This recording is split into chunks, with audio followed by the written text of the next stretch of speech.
Halo. Nah, sekarang kita lagi nunggu seseorang yang lumayan mengisi kehidupan dalam kurun waktu 10 tahun terakhir. Dia orang yang good looking, smart, sahabat baik, care. Namanya Ooi Adewilas, pria tampan kelahiran asli Majalengka, anak bungsu dari berapa bersaudara ya, lupa lagi. Kita tunggu dulu dia, mungkin beberapa menit lagi datang.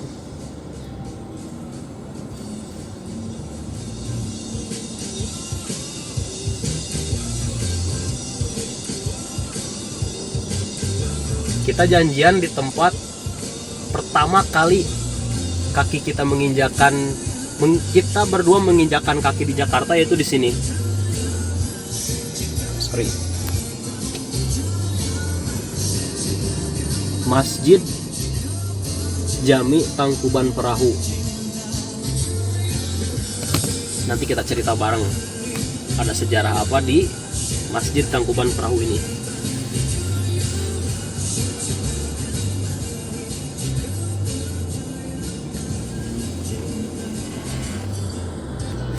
Tuh, udah datang tuh orangnya tuh.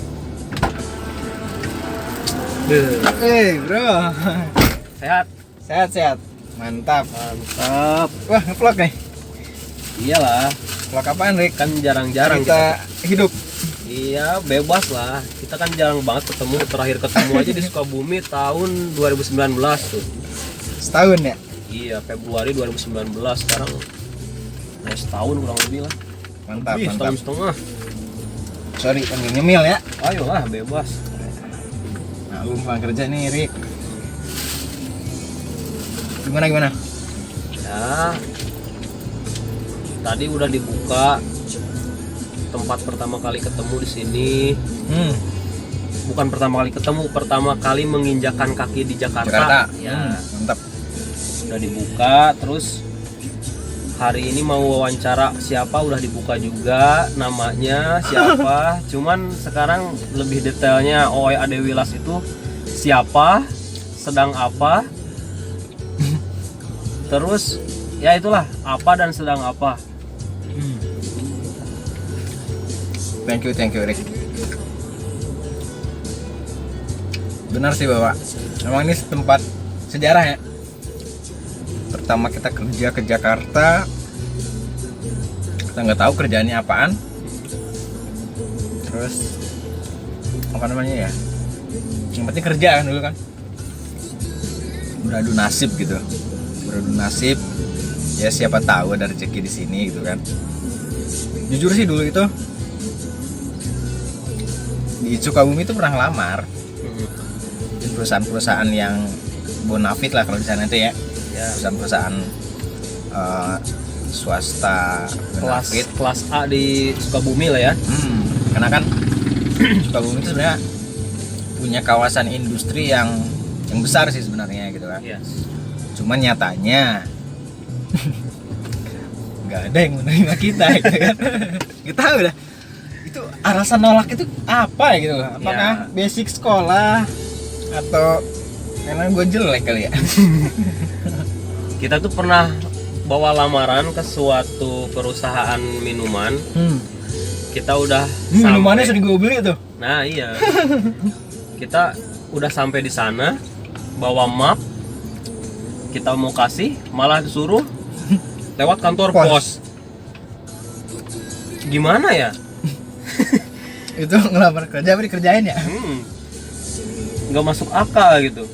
Sekarang kita balik lagi ke kantor pos, kita kirim ke kantor pos, nanti dari kantor pos balik lagi ke dia.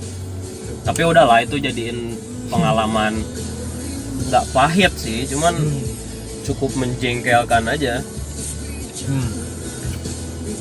Terus kita udah bukan putus asa, udah hampir nyerah. Terus kita tiba-tiba ada ide buat merantau. Bukan sebelum merantau, ada semacam temporary Iya, benar, ya, benar. temporary opsi kita ngelamar ke sebuah pabrik asbak dan kita nggak peduli sebenarnya mau diterima apa enggak. Kita ngelamar juga itu waktu itu gimana, ceritain dong. Hah? Ngelamar kita kan gak mandi sama sekali tuh. Sebenarnya kalau gue gini, Rik, semenjak lulus UN ya, sekolah itu ngisi waktu itu pernah jagain toko Yes, udah tuh. ya. Mungkin lu masih main-main doang kan. Mm-mm.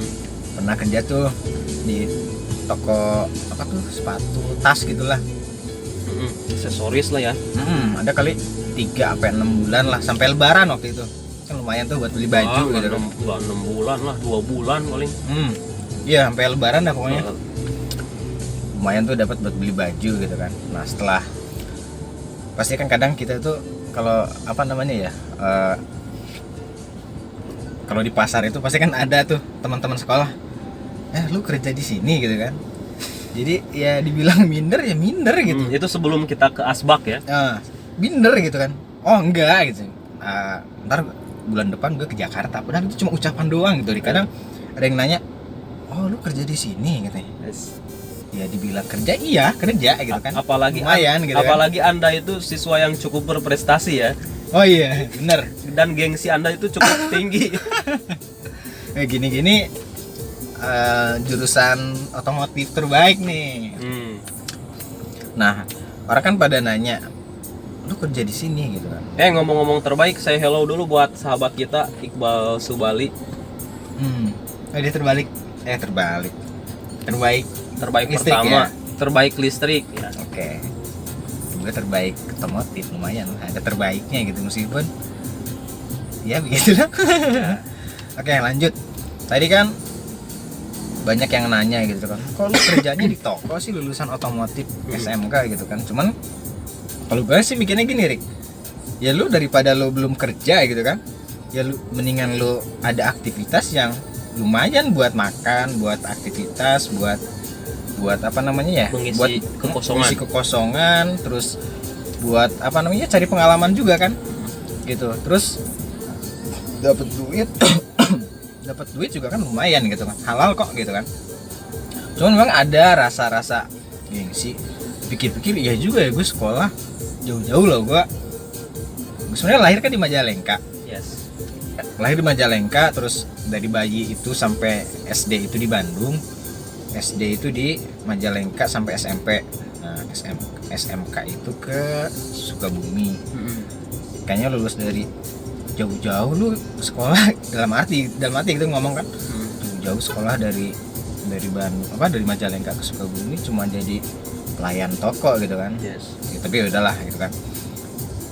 Ada orang nanya itu, oh lu kerja di sini gitu kan. Jadi seolah-olah kayak yang nyepelein gitu kan. Ya gue sih bilangnya, iya bulan depan gue ke Jakarta sih gitu kan. Itu sih cuma omongan aja gitu, biar seenggaknya mau ke Jakarta gitu. Yes. Tapi nggak ada yang tahu loh, Rik, bahwa kita ngomong kosong atau ngomong begitu itu ternyata jadi doa gitu loh. Justru kita kan awalnya itu ya dari situ gitu. Sebelum akhirnya kita pernah ngisi kekosongan juga tuh. Di mana tuh? PT apa tuh namanya? Ya PT-nya nggak jelas, makanya kita ngelamar juga bawa map, pinjam motor kakak, gak mandi sama sekali tuh, abis begadang paling malamnya begadang main PS. Kita datang ke sana, nyerahin lamaran. Sorenya langsung ada panggilan tuh. Kita dengan males-malesan besoknya datang ke situ kan, interview. Terus kerjanya itu di target. Target itu ngapain ya? Pokoknya setiap jam itu ada target harus dipenuhi. Ada namanya admin atau ADM nanyain hasil produksi kerjaan berapa gitu ya. Oke. Dan di situ Anda meninggalkan saya untuk kedua kalinya. Gue kapok sehari doang gitu kerja. Pertama setelah lulus Anda meninggalkan saya jualan di toko, saya nggak diajak. Terus yang kedua kerja di asbak, Lu bukan cuman setengah hari lu cabut. Setengah hari gue ditinggalin di pabrik. Gue bertahan 2 minggu tuh sampai dapat gaji pertama tuh gue tuh. Tuh 2 kali gue ditinggalin Oya Dewilas. Nah abis gue bingung Rick, itu kerjaan ya? Emang kerjaan pabrik asbak gitu ya? Cuman kayak bukan bentuk pabrik gitu. Jadi cuma kayak ini apaan sih sembarang dengan orang kan? Apa namanya? Kayak bukan pabrik gitu, tapi ya kayak produksi rumahan aja gitu. Cuman job desk-nya itu lucunya itu ada yang ya mungkin yang orang lebih lama lah gitu kan. Jadi seolah-olah lebih senior gitu, lebih menguasai. Ternyata gitu. senioritas tuh bukan ketika di SMA aja ya. Nah dan sialnya kalau kita kerja di garmen kan, kalau PLN gangguan, listrik mati, kita otomatis istirahat atau libur. Nah kerennya di pabrik ini, ketika listrik mati kita tetap kerja, yaitu hamplas. Ada aja kerjaan gitu Iya, ya? jadi kerjaan tuh nggak ada kosongnya sama sekali. Alhamdulillah sih, gue cuma setengah hari doang sih itu. Iya, gua alhamdulillah 2 minggu dan setelah gajian gua bisa naktir lu. Oh iya, makan siang datang nih ke rumah, numpang makan siang. Terus Rick, Karena gini cerita dulu nih, flashback. Waktu SMA itu kita berdua itu paling bukan alergi ya, paling bukan anti juga, paling belagu. Bukan belagu, miris kalau lihat karyawan garmen gitu kalau istirahat tuh makan di pinggir jalan gitu, kayak kok pabrik gak nyediain tempat gitu. Jadi ada empati gitu, bukan ngehina atau apa ya, ada empati gitu. Empati yang sampai kita lulus sekolah kepikiran jangan sampai deh kita kayak gitu. Jadi meskipun gua kerja tertindas waktu makan siang, pokoknya gua meskipun jalan kaki agak jauh, gua pokoknya numpang di rumah kakaknya Ooy. Numpang makan. Makanan bawa ya.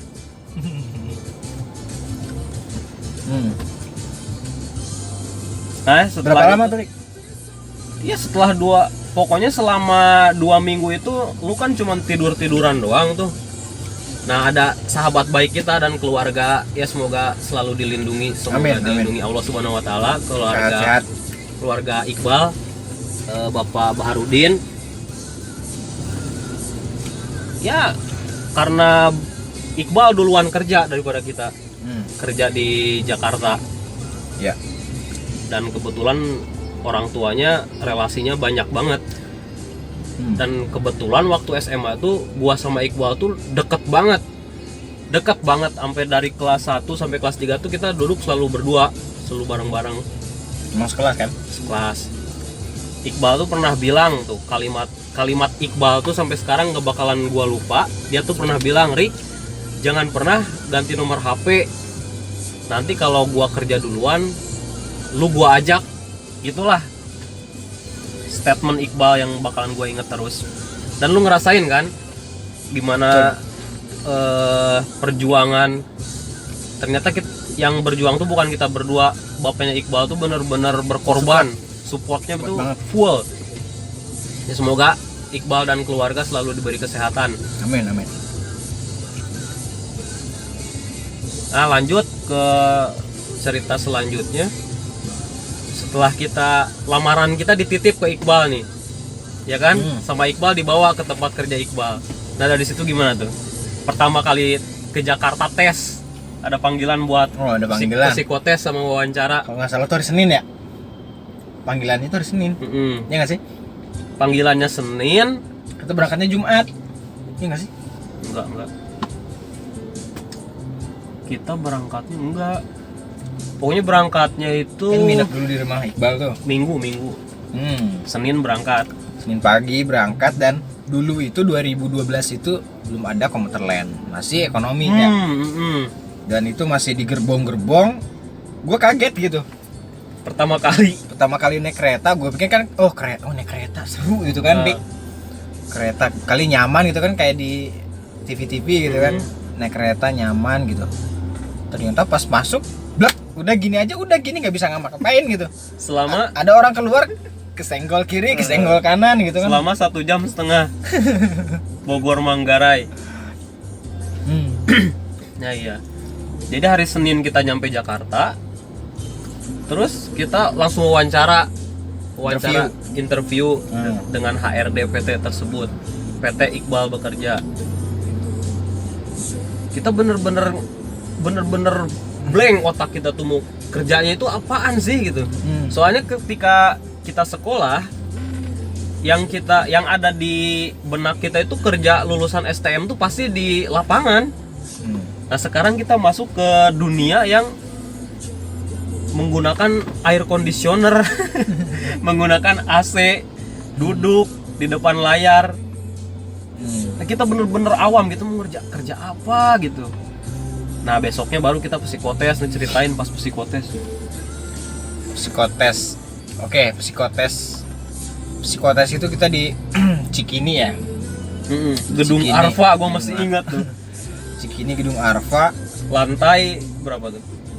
lantai 4 atau lantai 3 gitu ya.